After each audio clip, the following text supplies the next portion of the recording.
right now bring back my co-anchor Jared Aarons. He has been in Alpine all morning long. And Jared, that's one of the areas where the winds have been gusting pretty strong. Can you give us a sense of what's happening there in the East County? Yeah, it certainly has, Melissa. Good morning. We talk about wind gusts and how strong they are. This will give you a good idea of what people here in the East County have been dealing with. Take a look at this grocery cart corral. A gust of wind hit the signs over there, knocked this whole thing over, including the grocery carts inside it. We've also seen garbage cans that were knocked down, signs that have been ripped off their posts, and branches down in the roads. And it was on the road where you really got a sense of how strong those gusts were blowing.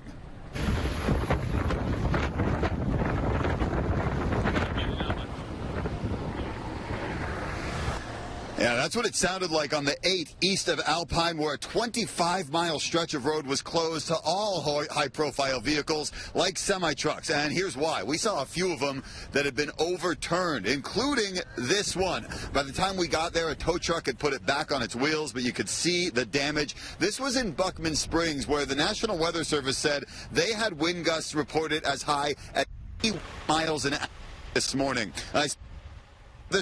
Gustavo, he was taking a shipment from Colorado into San Diego. He tells the trucks pull over, but he wasn't able to in time. How bad was the wind? What did it feel like? Oh, very bad. Very bad. Yeah. All the trucks must stop, but the winds comes, I don't know how to say, rapidly. All of a sudden? Yeah, sudden. Yeah. Have you ever been through something like this? No.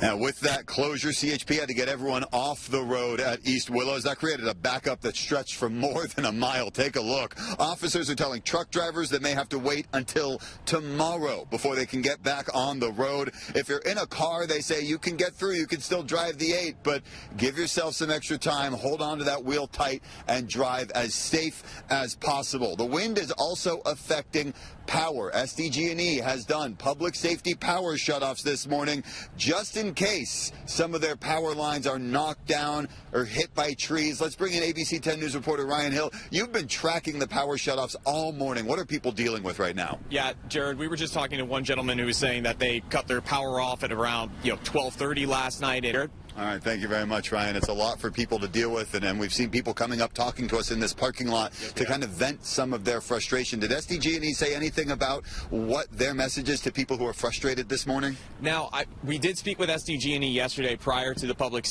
safety power shutoff happening. They did say this is something that they're going to do. They're going to make an abundance of caution for this community. They're going to do everything that they can to make sure that they're protected from wildfires. All right, Ryan Hill, thank you very much. Now, with these power shutoffs also come school closures, and we're going to put a list of these up on your screen. I want you to pay attention as I read all these off because it gives you an idea of the scope of these power shutoffs and how many communities are affected. There are schools closed in Dehesa, Hamul Delzura, the Julian Union Elementary and High School District, Mountain Empire, also Ramona, Spencer Valley, Warner Unified, Valley Center, Vallecitos, Alpine, Borrego Springs, and then there are a couple of individual schools that are closed because of the power shutoff in Escondido and also in Bonsall. The County Office of Education said they decided to do this because, well, if there's no power, you can't have school. It's also a safety issue. They don't want students going to school or being on those high-profile buses when the winds are blowing through the way they are, and they will let people know when schools will reopen after all of this kind of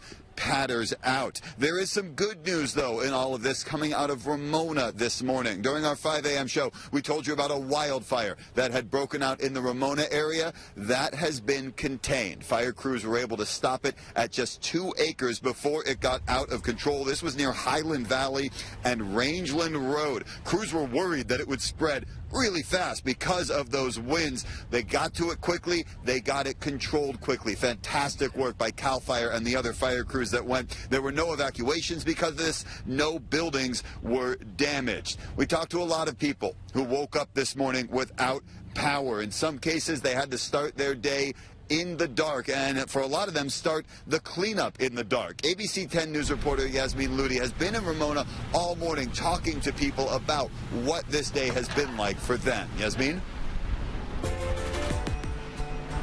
ABC 10 News.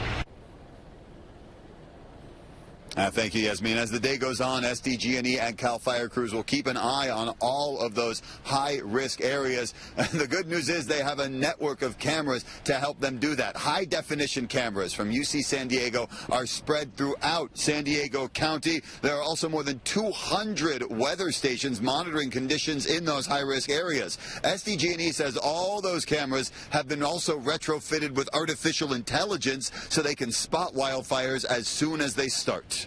To identify any smoke that occurs extremely quickly, and we are in close collaboration with the National Weather Service, with the fire agencies. We have used every historical Santa Ana over the last 15 years to train AI to help guide us which communities are going to see the highest winds.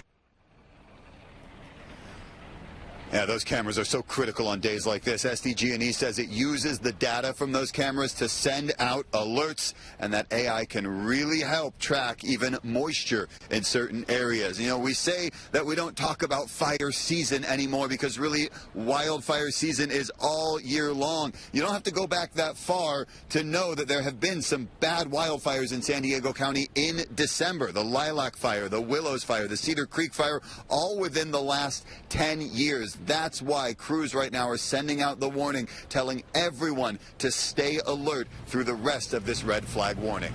Live in Alpine, Jared Aarons, ABC 10 News. Yeah, and just how quickly these fires can change. Just want to give you a quick update here on the fire in Marin Valley. That one is